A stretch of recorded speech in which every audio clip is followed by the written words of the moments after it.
الله العلي العظيم ونصلي ونسلم على رسولنا الكريم وعلى آله وصحبه أجمعين وبعد الحمد لله আল্লাহ তাআলা দরবারে লাখ কোটি শুকরিয়া আল্লাহ তাআলা আমাদেরকে একটি নুরানি মজলিসে সমবেত হওয়ার তৌফিক দান করেছেন। সকলে দিল থেকে শুকরিয়া আদায় করি আলহামদুলিল্লাহ। এখানে আমাদের এলাকার অনেক গণ্যমান্য ব্যক্তিবর্গ আছেন, মুরব্বীরা আছেন, সবাইকে অ্যাড্রেস করতে গেলে অনেক সময় লাগবে। আসলে সব মিলিয়ে আপনাদের সকলের উপস্থিতিতে একটি সুন্দর আয়োজন অনুষ্ঠান আল্লাহ তাআলা আমাদেরকে এখানে উপস্থিত করেছেন।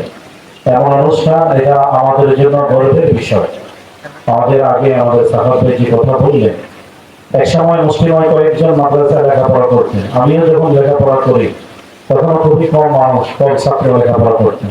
এখন আলহামদুলিল্লাহ অনেক আলেম হাফেজ হচ্ছে। এবং সবচেয়ে গুরুত্বপূর্ণ যে বিষয়টি আমরা শুনলাম যে আমাদের গ্রামের 17 জন সম্মানিত সদস্য সরকারি চাকরিতে আছেন। এটাও আমাদের জন্য অত্যন্ত বড় একটি গর্বের বিষয়। অর্থাৎ আমাদের এই নওয়াবগঞ্জ গ্রাম আলহামদুলিল্লাহ কোনো দিক থেকে পিছিয়ে নয়। দিনী শিক্ষা আছে, জাগতিক শিক্ষাও আমরা এগিয়ে আছি, অনেক সামনে এগিয়ে যাচ্ছি আলহামদুলিল্লাহ। তো আমাদেরকে মূল্যায়ন করা দরকার। আজকে যে উদ্যোগটা নিয়েছেন যে আমাদেরকে সম্মাননা দেওয়া, এগুলো দরকার। গুণীজনদেরকে যেখানে সম্মাননা দেওয়া হবে সেখানে গুণীজন তৈরি হবে, দিন দিন গুণীজনের সংখ্যা বাড়বে। রাসূল সাল্লাল্লাহু আলাইহি ওয়াসাল্লাম বলেছেন, আনজিলিন নাসা মানাজিলাহুম, মানুষ যে যে মর্যাদার অধিকারী তাকে তার সে মর্যাদা স্বীকৃতি দাও, তাকে সম্মাননা দাও। এই সম্মাননার কথা আল্লাহ রাসূল নিজেই বলেছেন। অতএব এই আমরা এই নওয়াবগঞ্জ একটা পরিবার, একটা সংসার। আলহামদুলিল্লাহ এক সময় মাত্র 4টা মসজিদ ছিল, এখন 7টি মসজিদ, 3টি মাদ্রাসা।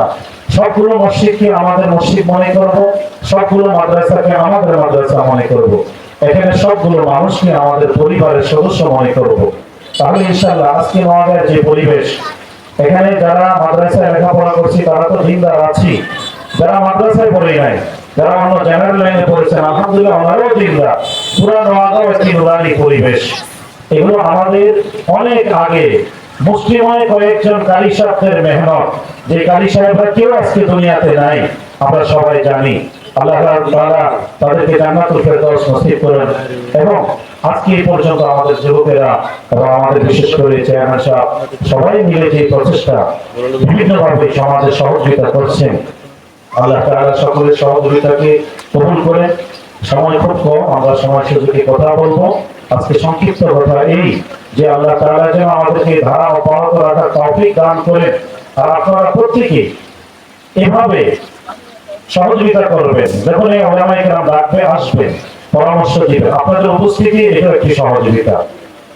আরেকটি বিষয়, কারো কোনো সন্তান লেখাপড়ায় যদি কোনো ধরনের অসুবিধা ফিল করে, টাকা পয়সা অর্থনৈতিক বিষয়, আলহামদুলিল্লাহ আলহিদা ফাউন্ডেশন সহযোগিতা করছে, আরো করবে। আমাদের ভাইয়েরা আলহামদুলিল্লাহ অনেক বড় বানিয়েছে, ওনারা সর্বোচ্চ সহযোগিতা করছে, আমরাও করব।